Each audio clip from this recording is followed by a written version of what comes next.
नमस्कार। हाम्रो सरोकारमा स्वागत छ। म कृष्ण तिमल सिन्हा। तत्कालीन राजा, पूर्व राष्ट्रपति, उपराष्ट्रपति, पूर्व प्रधानमन्त्री, मन्त्री, संवैधानिक निकायका पूर्व पदाधिकारी, उच्च पदस्थ कर्मचारी अनि सांसदहरूले समेत सुरक्षाका नाममा दुरुपयोग गरिराखेको झन्डै 600 सुरक्षाकर्मीलाई सरकारले फिर्ता बोलाएको छ। उनीहरू लामो समयदेखि पूर्व विशिष्टका नाममा व्यक्तिगत निवास अनि सुरक्षामा खटिराखेका थिए। ती सुरक्षाकर्मीले राज्यकोषबाट तलब र सुविधा लिँदा वार्षिक करोडौं रुपियाँ खर्च भइराखेको थियो। राज्य कोषबाट राशन सुविधा समेत दिएर उनीहरूलाई व्यक्ति विशेषको सुरक्षामा खटाउने प्रतिस्पर्धा बढेपछि निरन्तर सरकारको आलोचना भइराखेका बेला सरकारले अहिले राजनीतिक ध्रुवीकरणकै समयमा किन सुरक्षाकर्मी कटौती गर्यो त? यो हाम्रो आजको सरोकारको विषय हो।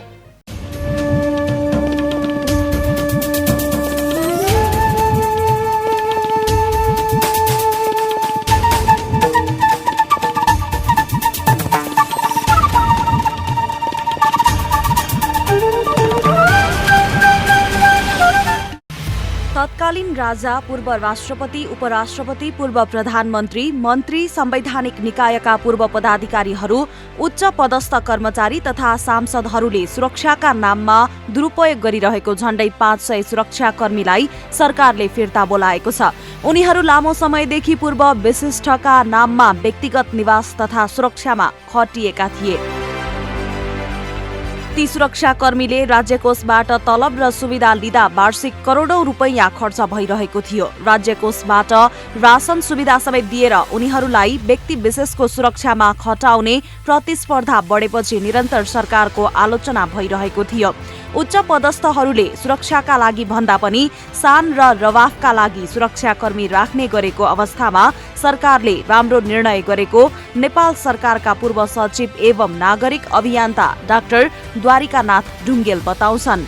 राज्यले महत्त्वपूर्ण व्यक्तिहरूलाई सुरक्षा दिनुपर्छ, तर त्यो सुरक्षा दिने नाउँमा ज्यादै बडप्पन देखिया थियो र त्यो सुरक्षा लिने नाउँमा हामी जनतालाई एउटा राजा होइन 10 वटा राजाले हामी राजा भयौँ भन्ने अनुभूति दिएको थियो। र 7 सालदेखि 47 सालसम्म भएका प्रधानमन्त्रीहरूमा सायद मातृका प्रसाद कोइराला मात्रै जर्नली सानमा हिँडे होलान्, होइन भने अरू सबै सत्ताबाट निस्किएपछि आम नागरिक भएर हिँडेका थिए भने 47 सालपछि फेरि यो द्वन्द्वको नाउँमा हामीले 17 भाइ राणाका कति सन्तान निकाल्यौँ, सब अगुवा पछुवा लगाएर हामी हिँड्दाखेरि पनि हामीले बाटो छोड्नुपर्ने स्थिति सिर्जना गरेका थिए। हाम्रै साथीहरू हाम्रै अगाडि सुरक्षा लिएर हिँड्दा हामी चाहिँ नि तर्केर हिँड्नुपर्ने स्थिति थियो। यो स्थिति अन्त्य गरिदिएको म चाहिँ नि व्यक्तिगत रूपमा खुसी छु। गृह मन्त्रालयका अनुसार आफूलाई उच्च पदस्थ र भिआइपी ठान्ने 96 जनाले व्यक्तिगत र निवासको सुरक्षाका लागि भन्दै 605 जना सुरक्षाकर्मी व्यक्तिगत सुरक्षा र निवासको सुरक्षामा खटाउँदै आएकोमा पछिल्लो कार्यविधि अनुसार ती सुरक्षाकर्मी अहिले फिर्ता भएका हुन्। त्यसो त यस अघिको कार्यविधि कार्यान्वयनमा गृह मन्त्रालय इमानदार बनेको भए उनीहरू सबैका लागि जम्मा 77 जना मात्रै सुरक्षाकर्मी खटाउनु पर्ने थियो। तर कार्यविधिले तोके भन्दा 518 जना भन्दा बढी सुरक्षाकर्मी राजनीतिक, प्रशासनिक तथा आर्थिक दबावमा उनीहरूको निवासमा खटिँदै आएका थिए। सुरक्षा सम्बन्धी कार्यविधि 2077 अनुसार पूर्व राजा, पूर्व प्रधानमन्त्री तथा पूर्व गृहमन्त्री लगायतले प्रभावका आधारमा राख्दै आएका सुरक्षाकर्मी फिर्ता भएपछि अब पूर्व राष्ट्रपतिको सुरक्षा र सेवामा 21 जना प्रहरी मात्र रहनेछन्। यस्तै कार्यविधि अनुसार पूर्व प्रधानमन्त्रीको सुरक्षामा 18 तथा पूर्व राजाको सुरक्षामा 16 जना प्रहरी मात्र रहनेछन्। कार्यविधिमा पूर्व उपराष्ट्रपतिको सुरक्षा र सेवामा 11 जना र पूर्व गृहमन्त्रीले सुरक्षा चुनौती विश्लेषण गरी बढीमा 2 जना सुरक्षाकर्मी राख्न पाउनेछन्। अहिलेसम्म पूर्व राजा ज्ञाडेन्द्र शाहको सुरक्षाका लागि 99 जना सुरक्षाकर्मी खटाइँदै आएकोमा नयाँ कार्यविधिले सुरक्षाकर्मीको संख्या कटौती गरेपछि राजदरबार संवाद सचिवालयले पूर्व राजा तथा पूर्व रानीको सुरक्षामा थप जनशक्ति खटाउन सरकारलाई पत्राचार गरिसकेको छ। अहिलेको कार्यविधि अनुसार पूर्व रानीको लागि 25, पूर्व युवराज्ञीको लागि 15, पूर्व बडामुमा महारानीका लागि 9 जना सुरक्षाकर्मी र सवारी चालक 10 जना रहने व्यवस्था छ। अहिलेसम्म ज्ञाडेन्द्र शाह बस्दै आएको नागार्जुन सुरक्षा बेसका लागि मात्र 40 जना सुरक्षाकर्मी खटिँदै आएका छन्। जनस्तरबाट पूर्व विशिष्टले सुरक्षा र सेवाका नाममा सुरक्षाकर्मी दुरुपयोग भइरहेको आवाज उठिरहेको बेला सरकारले यो निर्णय गरेको हो, जसको निरन्तरता र प्रभावकारिता अबको सरकारको चुनौती हो।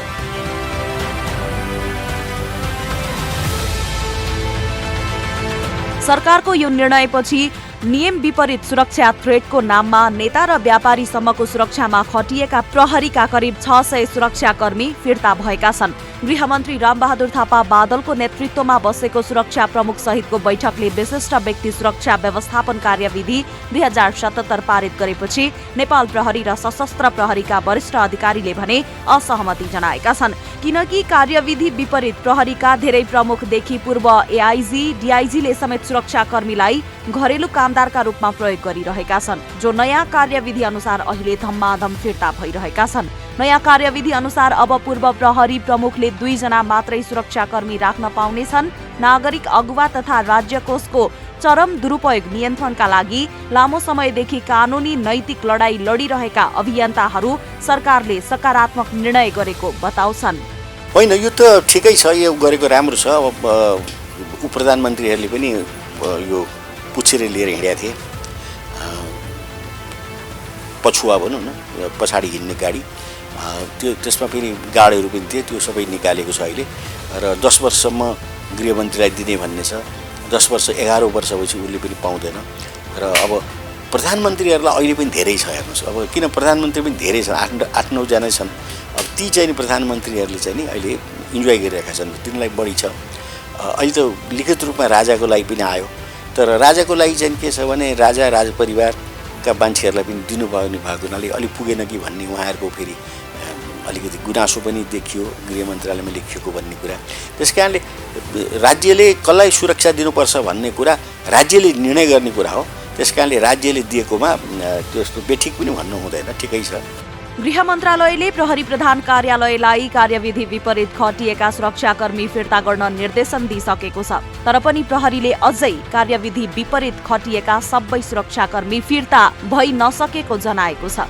केही पूर्व प्रधानमन्त्री तथा मन्त्रीहरूबाट कार्यविधि विपरीत खटिएका सुरक्षाकर्मीहरू खोज्न प्रहरीको नेतृत्वले हिम्मत गर्न सकेको छैन। कार्यविधि विपरीतको सुरक्षाकर्मी फिर्ता भएमा करिब 600 सुरक्षाकर्मी फिर्ता हुनेछन्, जसलाई मुलुकका कतिपय प्रहरी चौकीमा नागरिक सुरक्षा प्रयोजनका लागि खटाउन सकिन्छ। ग्रामीण क्षेत्रका प्रहरी चौकीहरूमा सुरक्षाकर्मीको चरम अभाव छ भने पूर्व विशिष्टको नाममा सुरक्षाकर्मी दुरुपयोग गरेर शहरी क्षेत्रमा अधिकांशले रवाफ देखाइरहेका छन्।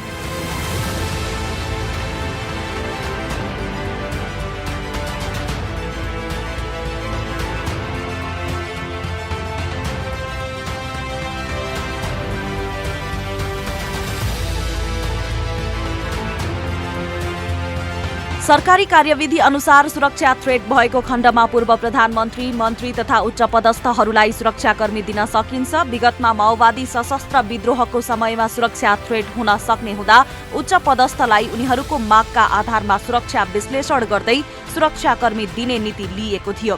तर हाल मुलुकमा संघीय लोकतान्त्रिक गणतन्त्रात्मक शासन व्यवस्था स्थापित भएर स्थिर सरकार गठन भइसकेको छ। तर पनि उच्च पदस्थहरूले विगतकै पुरानो नीति अनुसार ठूलो संख्यामा सुरक्षाकर्मी लगेर घरेलु कामदारसम्म बनाएका छन्। विगतमा पदमा बसेकाहरूले अहिले आएर शान देखाउनकै लागि ठूलो संख्यामा सुरक्षाकर्मी राखेको गृह मन्त्रालयको निष्कर्ष छ, जो घर तथा आवासमा सुरक्षाकर्मी राख्दा शान बढ्ने र ठूला कहलिने प्रविधिमा लिप्त छन्। तीमध्ये धेरैको अगुवा तथा पछुवा गाडी समेत खोसिएको छ।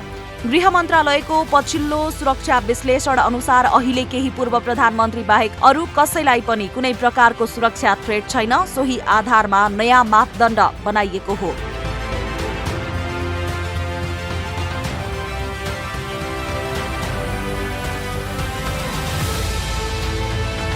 विद्रोही नेता भएको र सशस्त्र द्वन्द्व सञ्चालन गरेकाले नेकपाका अध्यक्ष पुष्पकमल दाहाललाई केही सुरक्षा थ्रेट हुन सक्छ, तर अन्यको हकमा कसैलाई पनि सुरक्षा थ्रेट छैन। प्रहरी अधिकारीहरूले गृह मन्त्रालयमा भएको पछिल्लो छलफलमा प्रश्न भनेका थिए। सोही छलफलका आधारमा कार्यविधि तयार पारेको गृह मन्त्रालयले दाहाल लगायत पूर्व प्रधानमन्त्री माधव कुमार नेपाल, झलनाथ खनाल, शेरबहादुर देउवा, लोकेन्द्र बहादुर चन्द, बाबुराम भट्टराई, खिलराज रेग्मी लगायतले राखेको कार्यविधि विपरीतको सुरक्षाकर्मी फिर्ता लिएको छ। यस्तै गृह मन्त्रालयका अनुसार पूर्व गृहमन्त्री कसैलाई कुनै प्रकारको सुरक्षा थ्रेट छैन, तर पनि उनीहरूले शान देखाउनकै लागि आफ्नो निवासमा दर्जनौं सुरक्षाकर्मी राखिरहेका थिए। यसअघि प्रचलनमा रहेको सरकारी कार्यविधि अनुसार पनि पूर्व गृहमन्त्रीले मन्त्री पदबाट बाहिरिएको 3 वर्षसम्म मात्रै 2 देखि 3 जना सुरक्षाकर्मी राख्न पाउने उल्लेख छ, तर यो नियमको धज्जी उडाउँदै पूर्व उपप्रधान तथा गृहमन्त्री विजय कुमार गक्षदारले 2 जना पाउने ठाउँमा 12 जना सुरक्षाकर्मी राख्दै आएका थिए। यस्तै पूर्व उपप्रधान तथा गृहमन्त्री भीम रावलले आफ्नो निवासमा 3 जना राख्न पाउने भए पनि 18 जना सुरक्षाकर्मी राखेका थिए।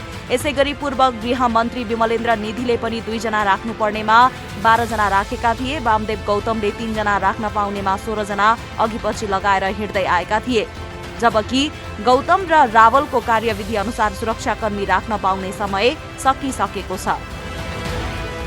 यसैगरी पूर्व गृहमन्त्री कृष्णप्रसाद सिटौलाले 3 जना राख्नुपर्नेमा 14 जना तथा पूर्व गृहमन्त्री जनार्दन शर्माले 2 जना राख्नुपर्नेमा कार्यविधि विपरीत 15 जना राखेका थिए। यस्तै पूर्व गृहमन्त्री पूर्णबहादुर खड्काले पनि 2 जना पाउनेमा 15 जना राखेका थिए।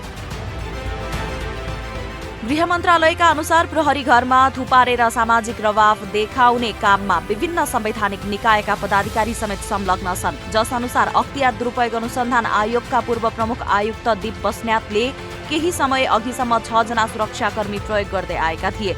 यस्तै पूर्व प्रमुख आयुक्त सूर्यनाथ उपाध्यायले 3 जना, अख्तियार दुरुपयोग अनुसन्धान आयोगका पूर्व सचिव भगवती कुमार काफ्लेले 2 जना सुरक्षाकर्मी प्रयोग गरिरहेको गृह मन्त्रालयको रेकर्ड छ। विशेष गरी सशस्त्र प्रहरीको नेतृत्वले निश्चित समूहलाई तथा राजनीतिक दलका नेता रिझाउन जनशक्ति दुरुपयोग गरिरहेको गुनासो निरन्तर उठ्दै आएको थियो। त्यसमा पनि गृह मन्त्रालयको नेतृत्व सम्हालेका धेरैले आफ्नो पदीय शक्ति देखाएर सशस्त्रलाई त्यस्तो जनशक्ति परिचालन गर्न बाध्य पारिरहेका थिए, जुन प्रभाव र दबावकै परिणाम संगठनको मर्म र उद्देश्य विपरीत सशस्त्र प्रहरीका विभिन्न सकल दर्जाका 516 जना अहिले पनि उपराष्ट्रपतिदेखि राजनीतिक कार्यकर्तासम्मको सुरक्षामा खटिएका छन्, जसलाई निरुत्साहित पार्ने सरकारको कदमले धेरैको रवाफ खस्किएको छ र घराइसी काममा खटिएका प्रहरी अधिकृतदेखि जवानहरू धम्माधम ब्यारेक फर्किन थालेका छन्। पछिल्लो 1 दशकको परिणाम समीक्षा गर्ने हो भने नेता, मन्त्री र राजनीतिक दलका कार्यकर्ताका लागि परिचालित फौजसहित गाडी, तेल, रासन, मर्मत खर्च सबै सरकारको थाप्लामा पर्दै आएको थियो।